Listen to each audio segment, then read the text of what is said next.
The views and opinions expressed in the following program are those of the hosts and guests, and not necessarily those of the staff or management of Worldwide Digital Broadcasting Corporation.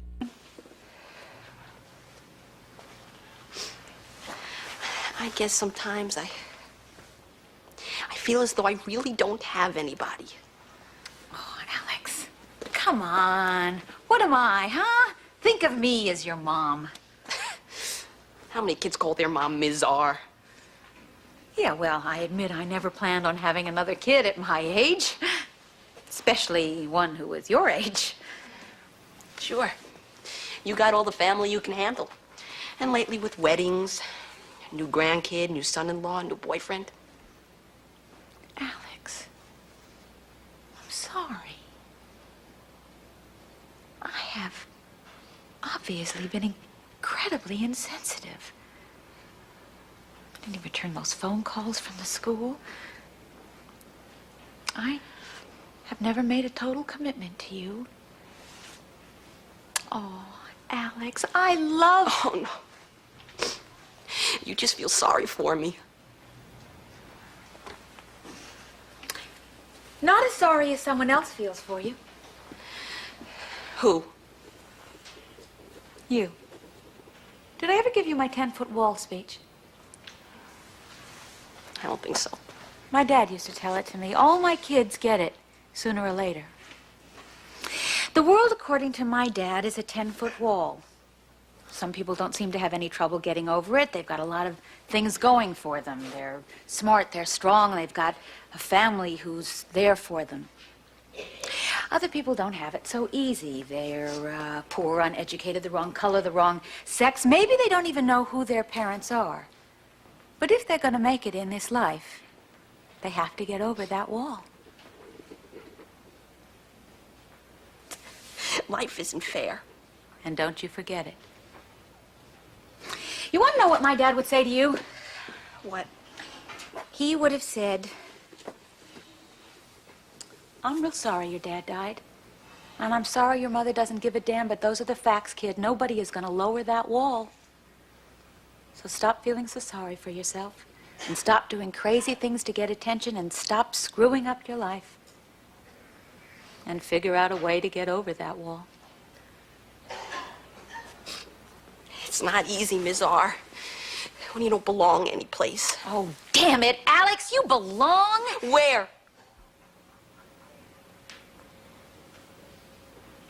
Here. And if you didn't before, you do now. Come here. Come here. Okay. All right, sweetheart. Okay.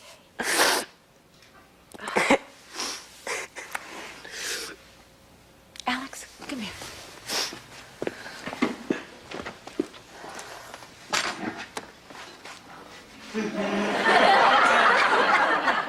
Bend over. Now, this is gonna hurt me more than it's gonna hurt you. Isn't there an easier way to get into this family? No.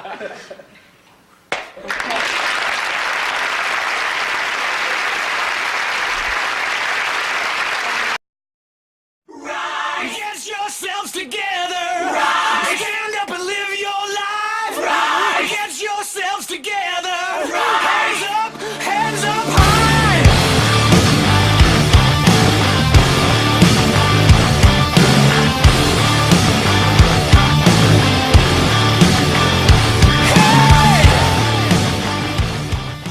Welcome to the Rise Above show. I am Joe Peroni. I'm Heidi Mancini. Do we have any? Yeah, I want to make sure that we thank Jay Jung from City Athletic Club for sponsoring our show. And, of course, the Rise Above show. And we're live at www.dbtv.com every Thursday at 2 p.m. to 3 p.m. This week we don't have a guest, but normally we try to schedule some guests to come on. If you're looking to help us advertise for your business, we would love to have you on board so we can help you get business and get your product or service out there. So you give me a holler if you need some help with that. We're always looking for ways to help everybody out. What else was there? I think that was it. Was it? Yeah. All right. And then I have my little scoop on my turmeric. All right. So we're going to go with the Heidi's Health Tips. Is that what we starting back decided to then? call it? I think that's what you decided to call it. Yeah, we Heidi's had Health guests the Tips? last couple of weeks, so we didn't have a chance. But now you got a chance. So Yeah. Well, I What- think what the am I weeks gonna that we learn have about? guests, I don't have to do this. But the weeks that we don't, we're gonna do it. I think. People cool. seem to want the information, which I think is, yeah, it's good. I mean, you can Google it. But Teach me some. so anyway, We'll talk about Googling later. this week I wanted to talk about turmeric or turmeric. I'm not Yeah, how do sure you say it? how you Turmeric? pronounce that. I think it depends on where you're from. Turmeric. Or- I'm not really sure what the proper pronunciation of that is. I guess it would be like some of the other things that we have to figure out how to say, like Oregon, Nevada, tomato. I don't know. Yeah. So- All right, we'll just go with T. So turmeric is a natural drug. It's not only a spice that we can add into our chicken and any dish that you want. You can add it in there. It's almost tasteless. You can't really taste it unless you put a lot of it in there. So I usually season all of our meat dishes with it and my eggs. I think you could probably put it. I have put it on salads too, so you can put it on top of your salad if you want. And it comes in a mustard form, because turmeric is in mustard. It also comes in a ground form in a shaker. And you can also buy turmeric pills in the health food store. So if you don't want to put it on your food because you have some type of problem with that, digesting it, or you just don't, you can taste it and you don't like the taste, you can get it in pill form. And you get turmeric in mustard. Right. So when you mustard your food. And By the way, the other day, I was trying to make a protein drink, and I put a bunch of that. I have to get something, so you keep talking. I'm going to go with my little bag over here. Is that okay? Oh, yeah. You keep talking. Show I'll and be right tell? back. Yeah. All right. So I'm making this protein drink, and I was like, okay, I like cinnamon, so I put a whole bunch of cinnamon in there until I realized that Heidi had switched out the thing, and it was the turmeric. I like to do that to you once in a while. So I'm like, well, it doesn't taste bad. It just doesn't taste like cinnamon. It doesn't taste like, well, it's not. It's kind of tasteless. If you put too much turmeric in there, and you can add that in with your garlic and all your other herbs and spices that you like to use. So you don't have to have it primarily turmeric. Indian food is flavored a lot with curry and turmeric, and that's what people taste in their cuisines. So this was the Trader Joe's brand that we use at our house. It looks just like the cinnamon. Yep, it's turmeric, and this is Trader Joe's brand, but you can get, there's all kinds of turmeric and other companies out there. This I bought from the vitamin shop, and it's in a pill form. Pill form, everybody, can you see that? And then we have mustard, which has turmeric, which is curcumin, which I've never been able to say that word. Do you know how to say it? I do now. But that's I'm not gonna try. that's the main thing in turmeric that has the medicinal medicine properties of turmeric that it makes it healing. So you can buy it in a mustard form, you can buy it in a powder, and you can also buy it in a pill. Let's see, move these back a little so we can see them on the thing, TV. Okay, so I'm going to go through really quickly what they're good for, what the turmeric does. It's an anti-inflammatory. It helps with it's an antidepressant, Prozac. It helps aid with people going through chemotherapy, and I'll explain in a minute why. Anticoagulants, aspirin, painkillers, diabetes drugs, metformin, whatever, however you say that, arthritis medications, inflammatory bowel disease drugs, and cholesterol drugs, Lipitor, and steroids. So, just very quickly, the anticoagulants, antiplatelets, medical intervention, if you're taking aspirin, ibuprofen, turmeric, let's see, it aids with that. I don't know, you can take that, instead of taking a bunch of ibuprofen and painkillers, you can incorporate that into your supplement program to help, so you don't have to take so many pharmaceutical drugs. Now, turmeric doesn't cure diseases, but it's an alternative for people that don't want to take a lot of prescription toxic type drugs. So you can include that. It's more preventative then. Yeah, it's a more preventive thing. It helps as an antidepressant. they did studies on animals, and they found that turmeric does help with depression. So you can, again, add that into what you're already doing to help with your symptoms. Or I've heard people get completely off their prescription drugs and go homeopathic and be able to get relief. One of the things I like turmeric for is the inflammation properties. And I notice without a doubt that when I stop taking either the turmeric pills, they're sometimes more convenient than the additive is. I notice significantly, because I have arthritis in my hands a little bit, and my feet, and my knees. I mean, I don't know. It's probably because I don't know what it's from. Could be genetics, but Age? I mean, unfortunately. Although I'm just saying. still kind of young. I get that. But I'm just saying, I notice that when I'm not on we run out of it and I don't buy it for a month or so, I kind of, when I start using it again, I go, oh, it does help. But it doesn't mean I can't take a Motrin once in a while, which I will, or an Aleve. If I have a lot of pain, I will still take that, but it's not like I got to keep dosing with it. They've found that it helps with people with diabetes and diabetes management, because it helps lower your blood sugar. So if you have diabetes and you're on medication, it helps with that. If when they talk about it in your intestines, your stomach, we have good antibiotics in our stomach, and we have bad ones. And what the turmeric does is it helps balance out the enzymes in your stomach so that you can digest foods better. So that's where it aids in your digestion. And it's a cholesterol regulator. So we've heard of red rice yeast is another supplement that doctors have prescribed along with pharmaceutical drugs to help with the intervention of high cholesterol. And they're finding now that turmeric with the red yeast is also an alternative to try before you go on pharmaceutical drugs such as Lipitor. It helps with your cholesterol. And it's a painkiller because why? We just said so. You're getting quizzed.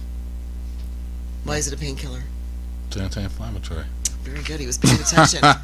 Yes, thumbs Did I up, get Joe. that? As a You matter of passed the fact, test. while you're speaking of anti-inflammatory, while you're doing that, I'm going to see if I can. How many do I need? I think it's 2. I'll figure it out. But it helps with lupus, also rheumatoid arthritis, and scleroderma. So, okay, what is the other thing it said here that I found? There's other things that they haven't proven. One would be acne, delayed,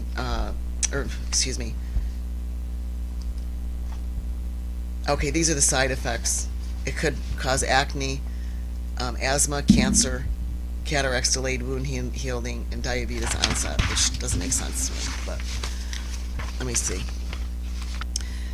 The side effects from this tumor, that's not, what I just read you is not true. Those are some of the things that it helps with, because I said that's a contradiction. I just said it was good for that. I was thinking that. Okay, it also helps with insomnia, indigestion, kidney and thyroid issues, mood disturbances, which we just talked about, depression, bipolar, irritability, rapid mood swings, muscle weakness, a nausea, your risk of infection goes down if you take turmeric, rapid heartbeat, and thinning skin, which as people age, your skin gets really thin. So there's another important reason to be on turmeric as you age, because it helps with our skin elasticity.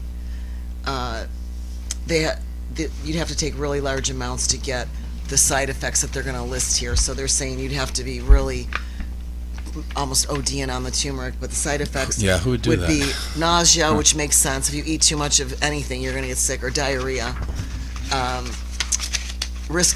Increased risk of bleeding, and hypertension, lower blood pressure. It could lower your blood pressure. I already have low blood pressure, so I guess I would know if it did that if I passed out. Then I couldn't take it. And it can cause uterine contractions in pregnant women, and it increases your menstrual flow. Why? I don't know, but Because I wouldn't have that problem. If it brings down inflammation, which means it kind of contracts the blood vessels, that means you would bleed more. So that's the reason for that. And that's it. That's all I've got for you, but I just wanted to share that particular, I guess it comes under a supplement because in a pill form, and it comes in a spice. Turmeric is actually a spice that they've done a lot of research on, that it's good for many things. And it's one of those Awesome. spices that nobody thinks about, ever. So said it before you go grabbing for the ibuprofen. Get some turmeric. Well, we have plenty, so. Or grab some mustard. And I just took 2, so. Okay. So that's all I've got on that one. So hopefully some people got some information on that. And I made sense. I kind of messed up with the side effect thing that there. That's all right. So you want to move on to the next part? Sure.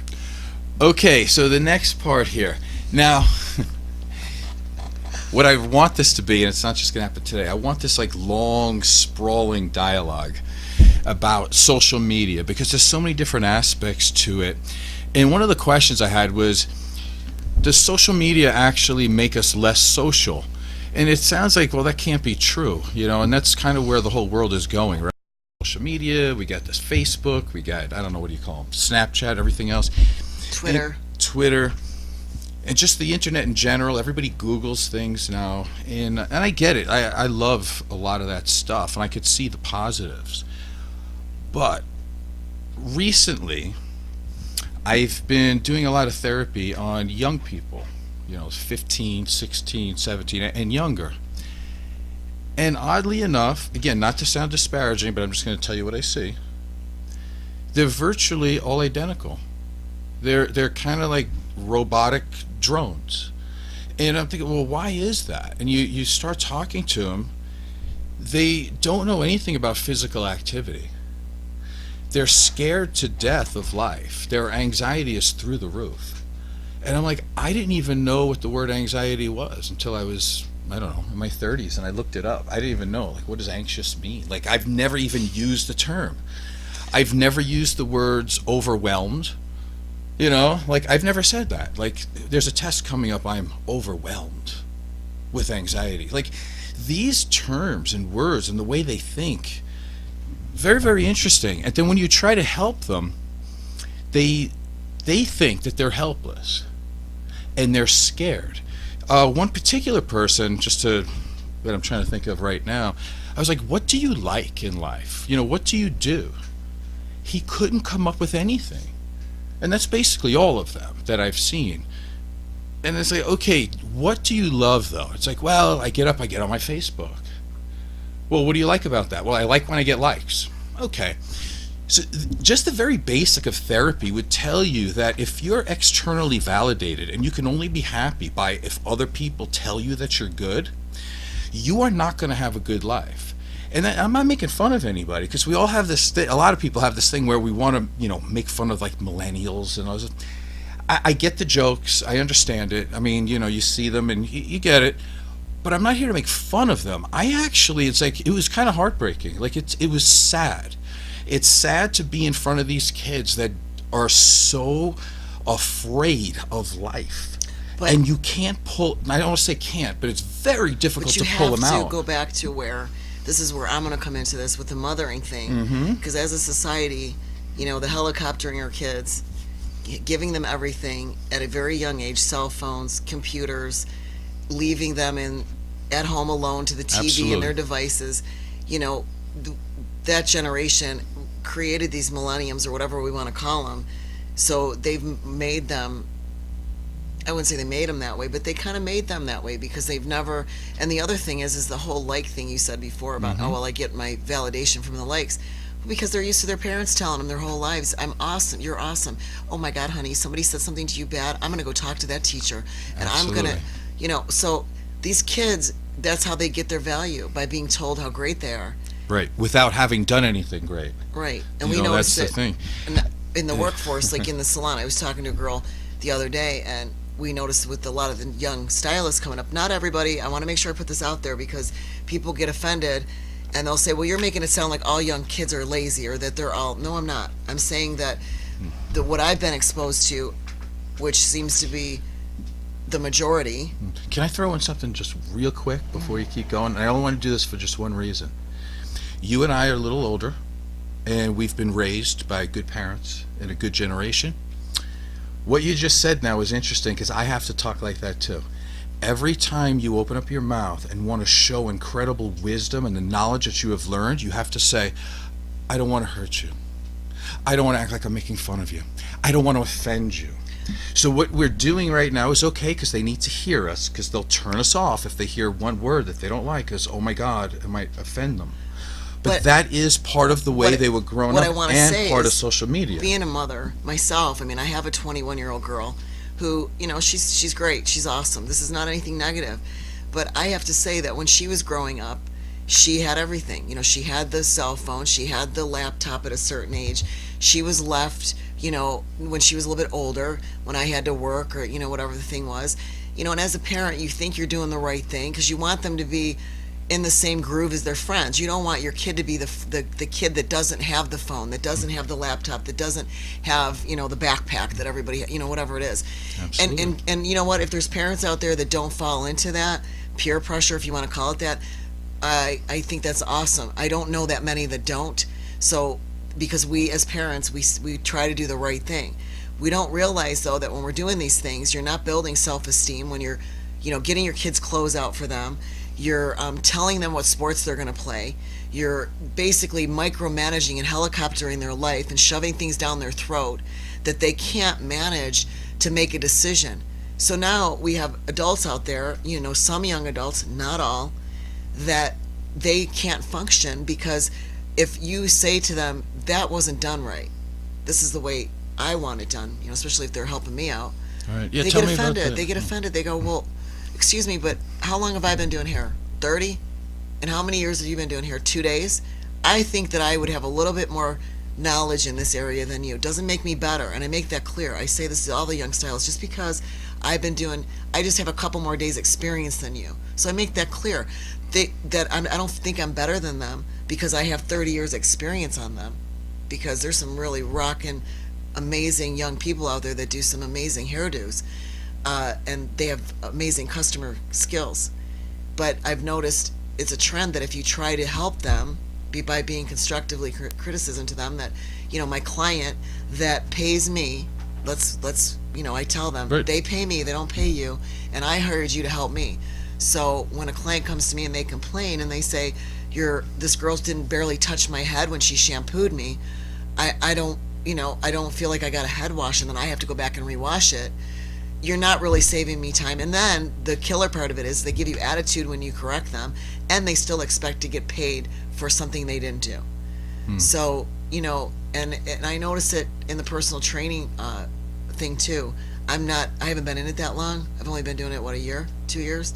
But I can honestly say it's really no different than doing hair in the aspect of you've got the same type of mentality. Not all of them. You can pick out the young trainers that are going to have longevity, and we see them at City Gym. The ones that are still there right now are the ones that have longevity. They care about their jobs. They like working around the experienced trainers. They like the environment. They're willing to learn. The people that kind of fall off the end of it, those kids, they just want to be told how great they are, and they want to be validated all the time by overcharging people, and basically. And even in the hair profession, they do the same thing. They overcharge. They gouge the hell out of people because they think they're so awesome. And then after a while, they wonder why they don't have any clients. Well, you're not that great because I'm down the street doing hair, and I've been doing it a lot longer than you. So if they sit in my chair and I'm not charging them $300 to do the same work that you're doing, and I'm not saying they're not worth it. I'm not saying I'm not worth $300. Right. But, people want value. They want to feel good, the whole thing. And these kids, some of them, I keep saying the word some because I don't want to say all. And I was that kind of mother. Most moms won't admit that because they don't want to be, it seems like a put down. But in my situation, I'm not putting myself down. In the situation I was in working, being a full-time career mom, a lot of things I did to make my job easier. Here, Ava, look at this while mommy does that. Here, play a game on your laptop while mommy finishes dinner. So we kind of do these things in a way where we don't realize that we're really. Yeah, I hear that. Creating an issue. I've heard that from a lot of parents, and it's true. And I like that you brought it up, because what we have here is kind of like a perfect. It's kind of like a perfect storm of negativity, so to speak. Like, nobody did anything on purpose to make it bad, right? Like, we have overcaring parents that are helicoptering and watching every move of the child. That's part of it. And then we have this social media where you can get everything with just one little touch of a finger and you get something. Basically, there's the information. And the reason why I'm bringing this up is because, and it's hard to bring it up because, again, number one, and you know this, and I'll say it to everybody else. During this time of year, I feel a little weird because my mother's birthday would be March 26th. Here we go. March is a tough month for me. So I look back on how I was raised, and I look and I go, my mother was such a good mom. She was so strong. She was so caring. And I look at today of what's going on, and I'm like, my mother would be just so angry at what's happening with these kids. And I don't mean this in a bad way again. Let me add They're this to that helpless. conversation, because the mothers from back then, and we've been watching Alice, and we've been watching a lot of these old shows. That's why I put them I'm on. going to say this right now for all the women out there right now, and this is not a thing against men or anything, but I will tell you this: women today work harder. It's just not as hard since that movement, Alice movement, and the Mary Tyler Moore thing, and all these shows that came out about the single mother, the working girl, the whole thing. Every woman that's out there now that's working, she's doing a million different jobs. She changes her hat about 6 times a day. So we're working, we're probably working harder in some senses. But Agreed. But I want to say, Yeah. ever since that time era, I don't know if it's a good thing or a bad thing, but women have been working right along with men in whatever jobs. No, contribute. well, and listen, you have a partner here, right? Like, the reason why I picked those is because I do have a very strong attraction, and I just want to push that people know that. I love strong women. The 2 that I picked were shows that, of the many that I would watch with my mother. Bonnie Franklin in that one scene, if we go back over it, I hope you do. I put that on there because she admitted when she was wrong to the child in that. That takes guts, which I don't see a lot of parents doing that now these days. They can admit that they're human. And then she went on to not read him, but basically tell him the truth about life, and said it with no uncertain terms. Stop crying, stop complaining. Life is hard. Get used to it, and you need to man up. And that's the other thing that not just women, but men, fathers and mothers are not doing today. They're coddling their kids. And back then, I didn't see any coddling. And in the other scene was Alice. And I put that on there because my mother was a waitress. And at the end of that 1-minute scene was the boy putting his mother's feet in the water to make sure that her feet were okay for the next day of going to work. You don't see kids doing that today. My daughter wouldn't be putting my feet in water. Can you stop for a Get out second? there. Yes, and that was me. I cared about my mom being able to work 16-hour shifts, and I did my part. And even though I might have been a little kid, and what do you do at that age? Not much. But if what you can do is care at that age, that's enough. So I wanted to put that out there because there was a big difference in the 70s, right? These women, and I know that those are TV shows, but they were very representative of the times. That's why this TV shows in the 70s were amazing. But what you had was women saying, not just that they wanted equal rights, that was there, but some of them were like saying, okay, I know how tough life is going to be as a single mom raising kids, but you know what, I'm not going to take it anymore. And they went out on their own, and that is the strength of it. What I'm seeing today is a lot of women just saying, I don't need a man, let's just have a kid and raise it without a man. There's a big difference. And so I want to put that out there too, is that a lot of it comes down to parenting, but they didn't have social media back then. And sometimes you sit back and you go, at least I do, I look and I go, wow, social media, it's great. I love Facebook. I love Google. I love all these things. And then you cut back and you go, hold it. It's like watching somebody and haven't seen them in a long time and you don't realize how much they've aged. Like, I didn't realize how negative society has become for kids. Like, you don't look at it. So what I did was I started looking at the 1970s and putting numbers to it so I can really put it in concrete fashion for people to understand. Here's something about social media. You can look up and you could find many studies that will tell you or suggest that about 10% of Americans right now are walking around with PTSD due to 9/11 16 years ago.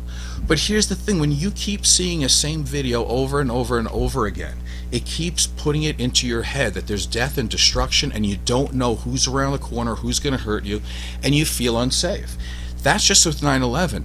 Every time you turn on the TV, we have a president talking about keeping us safe, and it scares people. And then they talk about this might happen, that might happen. And if you're a good parent, you want to take care of your kids. And so everybody is walking around with this low-level PTSD, being hyper vigilant, and they don't even want their kids to go out on the streets and play anymore.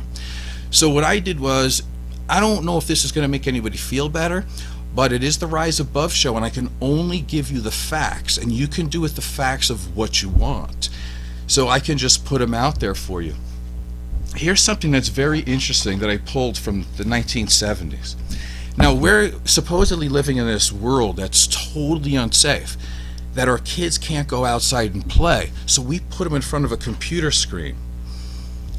Okay, the murder rates, the rape rates, and violent crime in the 70s, way higher than it is today. So the fear is really unwarranted.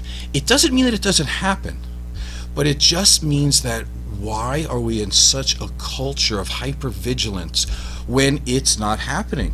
The women and men who raised children in the 70s were much stronger, much more powerful human beings. They were raising kids. We were raised as, say, latchkey or free range. That gave us self-esteem. You know, now at this helicoptering, these kids don't even know who they are. Here's something interesting. 9/11 happened now 16 years ago, and everybody is afraid of the next big bombing of what's going to happen. This is outrageous, this number I'm going to give you, but it's totally true. Between 1970 and 1971, there was an 18-month period in the early 70s. This is inside the United States. We had 2,500 bombings in the U.S. done by liberal groups and conservative groups. The Jewish Defense League was doing it. We had the Black Panthers, and there was all other ones. So you were getting it from all sides. 2,500 over a period of a year and a half. That's just bombings. You want to talk about hijackings? If you want to look at the golden era, if there is such a thing in violence, there were 112 domestic hijackings between 1970 and 79. That's like 1 out of every 5 days. Now, can you imagine if that happened today? This country would stop in a heartbeat. We wouldn't let our kids leave the house. Everybody would be homeschooled. And John, so fear is a way to control. I absolutely agree. And this is why it's so hard for me to talk about this, is because I forget what philosopher said, but this one philosopher was talking about, he goes, and in the end, society will be pulled down by the people who actually want it to. Like, they will acquiesce. They will submit to fear. They will want other people to take over. They will willingly give up all their rights. And I think that's what we're having today. These numbers that I gave you on terrorism, those numbers are so incredibly massive. It's like more than 1,000% higher than what it is today. Yet today you walk around and everybody's scared of being hurt. It's like, are you kidding me? Let's just relax. We are safer than we have ever been. You know, we're worried about, all these people coming over the border. We need to deport them. In the 70s, you could pretty much get over the border anytime you wanted. It was way worse than it is now. Like, I just don't understand. When I was, 7 years old, 1972, in the Olympics, the Israeli team was killed. 11 people from the Israeli team were killed on live TV. You do that today, they would cancel the Olympics forever. What happened that we turned into such pussies, basically, right? I mean, that really is it. Our country just fell. And that's why I want to keep, there's so much information here. And it's like people don't want to look at it. They also don't want to look at, has society really gone down? Because I could sound like, and I know I do for some people, they go, well, you know, every generation has something negative to say about a generation before. Or, yeah, and I get that. And I could sound like the get off your lawn guy, right? You know, and go, okay, he's just complaining. But listen, the numbers don't lie. Get off my rocks. Rocks. Get off my rocks. The numbers don't lie. Right? So we have about 10% of the people with PTSD that from just watching TV. Come on. You need to get over it. But look what they're watching on TV. There's nothing on TV anymore. What do we watch? Walking Dead and a bunch of, I don't know, a lot of these shows that are on anymore. I don't know. I don't watch them, so I don't know what and that's, the attraction is either. But you know, and that's another good thing too, because when you talk about entertainment or any field, you can compare any decade you want, but if we take the 70s, let's just say, because I'm throwing that in, compared to now, my thing is I'm from an athletic background. I don't really care about much other than winning, right? I want to know what the scoreboard is. So somebody says right now, we live in the greatest time because of social media, and it's really good. I can connect to friends and this and that. I'm like, you're not connecting to anybody. There is more depression in this country now. Right now, as we speak, if you're a millennial, 25% of them are on or have been on psychotropic meds to deal with their anxiety and depression. How are we doing? 1 out of 5 is they're medicating on their own with marijuana. Now, here's something interesting. Someone's going to say, but you're talking about the 70s. Didn't they use marijuana in the 70s? And I'll say, you know, they did. But here's as John, yeah. But here's the difference. And John, you could throw in on this if you want, because I know I'm going to be right here. There's a difference, right? I don't drink and I don't use marijuana. But if you want to do it, I've got no problem. But here's the thing.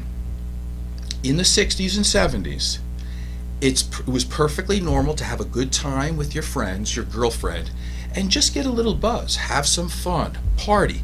Talk to your friends, drink a little, smoke a little, listen to some good music, and we're good. Am I right? Perfect example of that was on election night. We had the opportunity to interview Tommy Chong from Cheech and Chong. Yeah. Now, he was everything you would think he would be. Right. And nothing like what you would think. And one of the things that he was talking about, he says, everyone thinks that, you know, I smoke marijuana until I pass out or, you know, whatever. He says, I'm a one-hit guy. He says, I'll have one hit, just kind of take the edge off, just a tiny bit of a buzz, and that's it. Right. And that's, you know, that's what a lot of people do and are doing, but the media and the government and everybody likes to get us afraid of all of this shit because then they can control us. Right. No, I agree. And that's what's happening to the kids. Yeah, it's kind of like in your time, let's say, because you're a little older than me.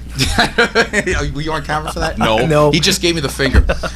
But listen, there is always a generation of people, or there has been, that would drink a little and have a good time. We all understand that. Even though I don't do it, it doesn't matter. I understand it totally. But right now we have a whole different animal. Right now we have a bunch of young people, and they do marijuana not to hang out with their friends and socialize and have a good time and get down with their favorite girl. They're not doing that. They're doing it to obliterate themselves because they can't freaking stand their life. And what they do is, between some marijuana, which is very mild, by the way, compared to the other stuff, they're actually getting real strong prescription meds, but there is a heroin epidemic, which will knock you out in like 10 seconds. There's nothing social going on there. They hate their life. They hate who they are. They don't know who they are. And I'm not making fun. It's sad. And I'm working with these people trying to help them. And it's really hard to help people when they have no structure. But do you think that the heroin thing is a result of all of the people that are taking opioids? And look, you get the same experience on heroin that you do from opioids, Right. but it's a hell of a lot cheaper. That's true. And so these people are self-medicating themselves with the heroin, and then bang, you're hooked. Then you're fucked. Yeah, no, that's true. I mean, screwed. Right. But it's interesting that you say that. Yes, people are being prescribed this, and they are being overprescribed. That's true. But here's the thing, too. Would it be normal in your era or my era to be taken to a doctor for our uncontrollable depression and anxiety? No. It's these kids already starting off with helicopter parents that don't instill self-esteem. They don't give them the chance to. And then they put a computer screen in front of them, and so they have no activity in their life. You know, there's a kinesiology law, I guess you can call it a kinesiology law, so there is no learning without activity. There's no learning without movement. So when you put a child in front of a screen and go, look at the tree, I'm telling you, every living thing needs to connect with its universe. A screen is not it. There's no smell. There's no taste. And we used to eat berries off of trees when I was a kid. We used to hang in trees. We used to fall out of trees. I would skin my knee. I would laugh at my friend who looked like he got hurt. These things are not happening anymore, and it's normal. If you don't think it's normal, well, look at your animals that when they're puppies. They play. They beat each other up. This is normal. You need to do that. To go back to your question for a second, yes, it can start off, but it starts off from very young. Young children should not be just destroyed with anxiety. So then their parents say, I don't know what to do with them. And so instead of, because our culture the way it is, I say, join a gym, go out for a walk, have a picnic with your girlfriend in the park. Do something. That would get rid of your anxiety. But no, they don't do that.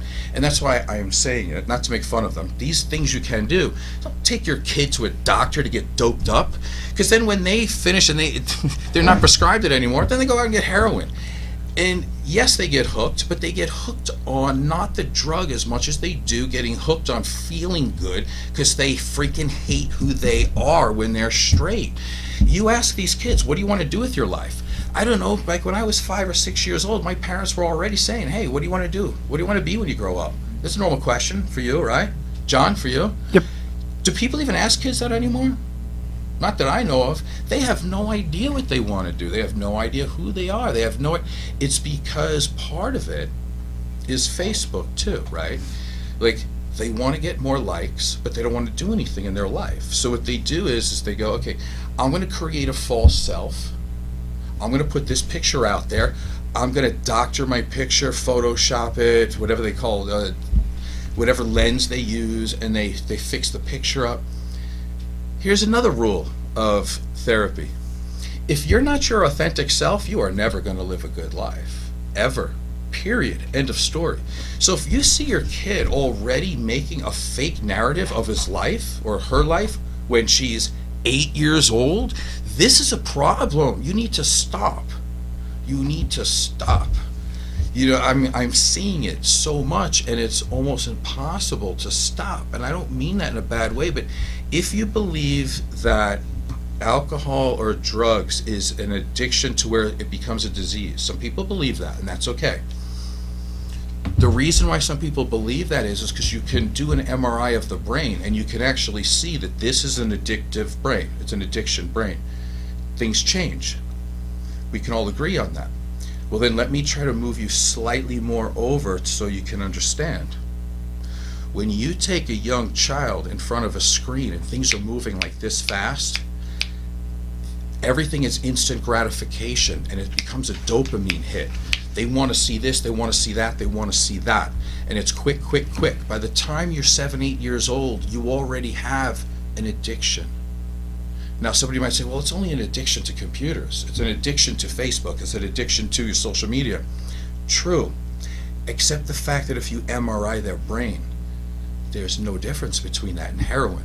Now we got a problem. Now we have a big problem because no learning is getting done. Real learning. The social skills are about zero. We're running into huge problems. So you already have, by 7 or 8 years old, which, by the way, most people in the field will tell you that your personality is basically set by the time you're 7. So if I have a 7-year-old that knows nothing other than quick stimulation, is this person going to be good at anything? Right? Like, if you have an addictive brain by the time you're 7 and you need this to be quick, and let's say you need to, Heidi, to be a hairdresser, how many years of training and study did it take you to be good? A lot of years probably. I'm still learning.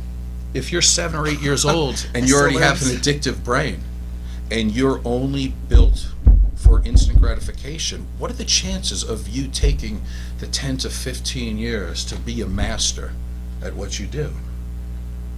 But John, go ahead. I agree with that. Yes. However, that doesn't mean that you have to continue that way.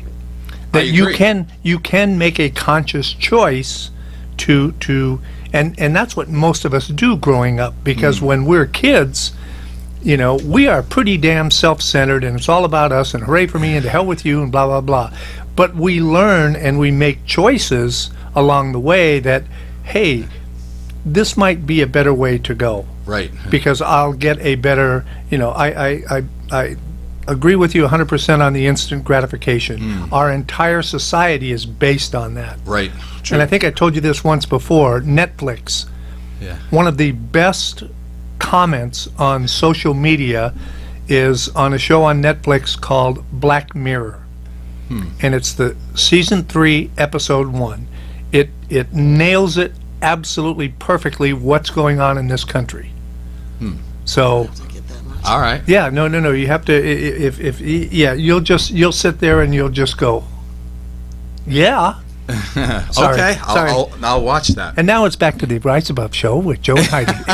But my thing is how do you how do you change Absolutely. what's going on? Because like we're talking about kids right now. Yeah. And I have to say that most kids, you have to be 18 years old to be on Facebook. So it started out with MySpace for the kids. That's where the whole social media thing started out years ago, was MySpace. And then, you know, of course they went from MySpace to Facebook. But, you know, even then, you got kids that are under 18 setting up MySpace. Thinks all they got to do is say they're 18. It's no biggie. But the fact of the matter is that if you have adults in a mindset that believe that there's no responsibility on their end, or that they believe that Facebook is not addicting, that Facebook doesn't affect your quality of life. I mean, I have clients that come in the salon and they don't, most of my clients interact with me, but I'll have clients that come in and between the cell phone being up to their ear, I'm trying to have either a conversation or I'm trying to, even as far as we have to go wash your hair now, it's time to wash your hair. They can't get off the phone. Wait. They'll be on Facebook. Wait a minute. What happened to the day when you respected, you know, the professional? Excuse me, but I'm following the clock right now. I have to stay on time. So I want to say that, you know, as kids, they model what they see. So if you've got Absolutely. adults walking around we could walk out there right now and I guarantee you we'd find people standing on their phones. I know we're the adults and we have the upper hand. My dad used to say, I'm the adult, I do what I do and you do what I say. That kind of thing. But it's a lot easier when you're trying to raise a kid or you're modeling for a kid to say, you know, Facebook isn't the most important thing. Get out there and play with your friends. Get off the computer. When they see their parents on the phone, they see their parents on the games, those Candy Crush things now that everybody's doing. I mean, it's addicting. I mean, I would have to say. Absolutely. No, they've proven that. Like, they need to prove it more, right, until it gets out into the public. Let's just say, it's difficult for me because I know and I see it and I get it. But the problem is that when you start having studies that show you that it actually changes the networking of your brain. I had this talk today in supervision with a bunch of other counselors, and it was like, okay, I have to be an electrician now when I'm as a therapist if you're working with young people, because I literally, well, not totally literally, but I'm somewhat literally rewiring a child's brain. And how do you do that? Well, unfortunately or fortunately, it goes back. No, electroshock therapy. No, but here's the cool thing about it: we're losing our basic instinct. if you want to rewire the brain, you got to go back to the beginning. You have to be tactile. You have to have the physicality of things, of learning. You have to give kids the openness to study on their own and to learn and to be creative. It's interesting. I myself, I love like Google. You put it in, you get quick information. It's really great. But here's the thing. I'm 51 years old. I've read thousands of books in my life, and I've written. So what happens is that I can look at information and say, well, that's nice, and I could put it together with something else, and I know where to look for information, and then I can extrapolate that and come up with something new. If you're very young and you just constantly press a button for information, you become a robotic drone. There is no creativity in your life at all. So what happens is you just become this person that is just a manifestation of everybody else in the world and not you. You're just hollowed out. Just as a quick example, you say, well, that's not true. And what I would say to you is, let's look at the pudding, shall we? That's where the proof is. Let's see how our culture has moved forward. And this is just a quick little run through. We could spend weeks on this, actually.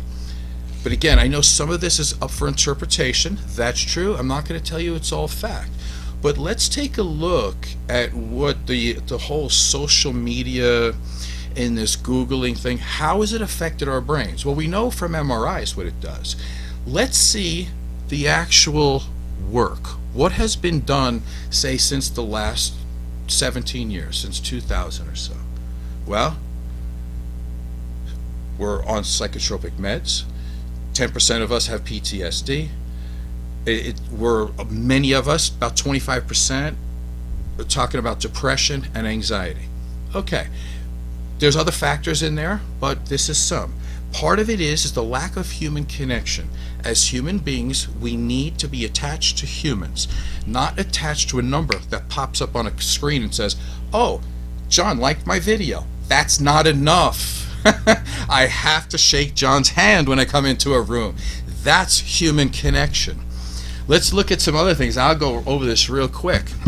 Let's take a look at music in the last 17 years. Let's talk about creativity. You're going to get creative off of nothing, right? Because you press a button and get information. But almost every great philosopher since the beginning of time will tell you what I'm going to tell you right now.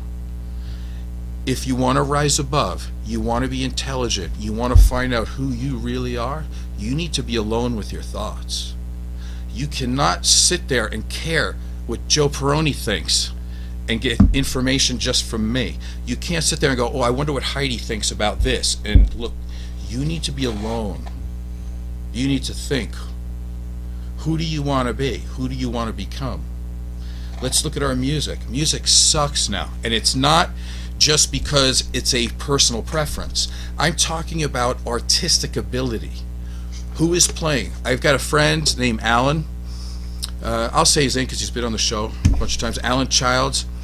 Listen, this guy is amazing. He's been playing and perfecting his craft for his whole life. If you grow up in this computer culture, I bet you don't last 2 years of heavy practice because you want it now. You're going to set up a computer to make a little beat box for you. You are not going to study like him. You are not going to break your back like him. You are not going to eat a hand sandwich, with no meat, just a little bit of bread, just because you want to make it in this world, and you're going to break your back until you do. You're not going to do that. I haven't seen it. Music in the 70s, the start of heavy metal, the start of classic rock. We had Led Zeppelin, Rolling Stones, we had The Who. The Beatles broke up in 70, but then we had all their solo projects. You had progressive rock started in the 70s. You had punk rock started in the 70s. You had all those love type songs, ABBA, you name it. And by the way, these things didn't really exist before. So what I'm saying is, it's the creativity. There's like 10 different styles of music that started just in the 70s, you could say. I know it was based off of blues, I get that. You had singer-songwriters, James Taylor, Harry Chapin, keep going on. And of course, the one that it's known for also, disco. Like, even if I didn't like disco, you know what? I hated disco when it came out, and I do, but you know what? I listen to it now. Heard it the other day because my mom really liked Barry Gibb. Here's the thing about disco, I have to admit. They can sing. There was no auto-tune. I'm like, oh my God, like I didn't appreciate it in the 70s. You know why? Because everybody was amazing in the 70s. Everybody was pretty amazing in the 60s too. The more you just put in all of the technology, but you don't put the work underneath it, you have nothing. Let's go to movies real quick. Golden age of movies. One of them was 1930s. Let's not talk about that. Doesn't fit the show. But 1970s, again, another golden age. Again, artistic ability. Let's go to what I love, bodybuilding. The artistic part. They had bodybuilders in art houses then. It was considered to be actual major art. Arnold Schwarzenegger came out of the 70s. You know, and by the way, boxing is another one. Golden age of boxing. People actually tried really hard. They didn't shave their head, get some tattoos, and then join the UFC thing, and then they have 3 fights and they think they're pros. That's the way it happens now. There's thousands of fighters. Way back when, to be in the top 10, you had to be amazing. Now anybody can get a fight. You know, I could probably fight if I felt like it. The golden age of TV, the golden age of all these things have died. They've died.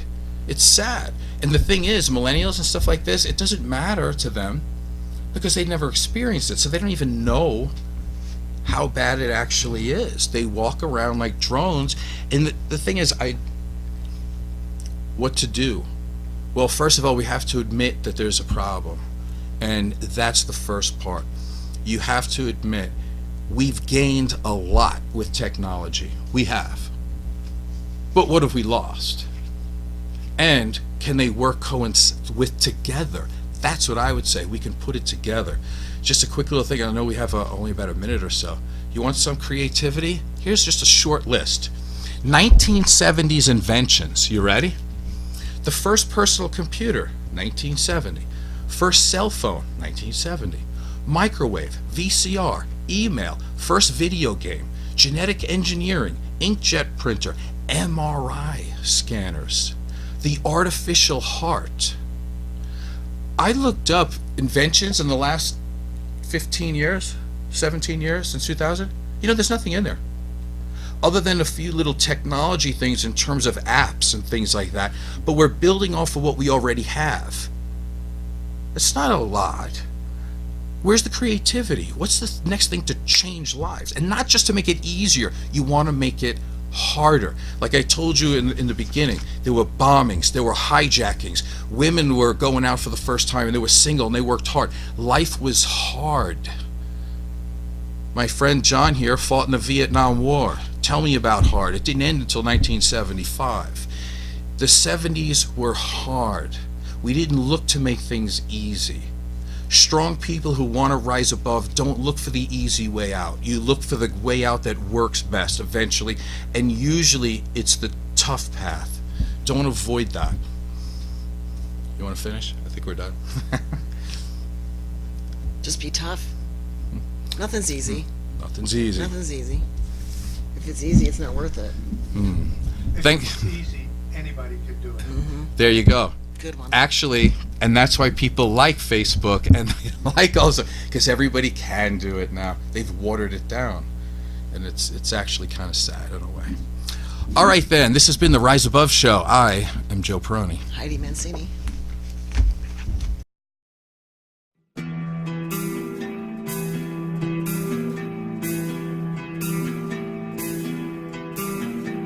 Yeah.